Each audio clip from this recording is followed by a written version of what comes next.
Spirit Airlines declared bankruptcy this weekend, and the thing that finally ended it for them was this ridiculous war in Iran and the skyrocketing price of jet fuel as a consequence of it. Now, the Village Idiots Transportation Secretary Sean Duffy is blaming this on Biden. They blame everything on Biden that they fuck up. But this particular argument that the Transportation Secretary Sean Duffy is making, he's saying that some years ago, JetBlue tried to buy out Spirit Airlines, but because Biden's Department of Justice interfered, they were the ones responsible for the bankruptcy today. That's bullshit.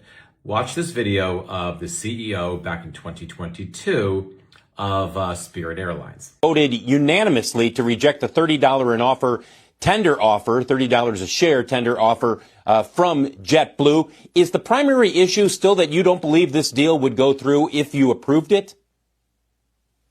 Good morning, Phil. Good to talk to you again. Yes, that is still the issue.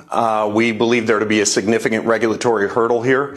We hired some of the best experts in the field, regulatory lawyers and economists, to advise the board on this issue, worked with JetBlue over the better part of a month and a half. And they reached the conclusion that it's not likely to get approved. But to be honest, you really don't need to be an expert here. What we've got is JetBlue in the middle of a quasi-merger with American Airlines, one of the big three that they purport to compete with, and then attempting to buy a competitor and take seats out of the market and raise fares. And that's going to be a big issue, and one that our board viewed as insurmountable.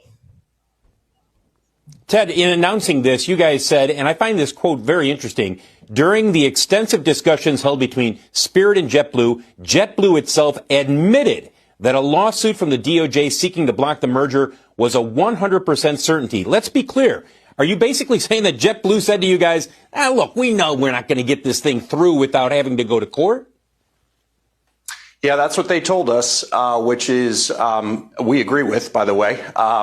And it kind of makes the whole thing to the point of being illusory.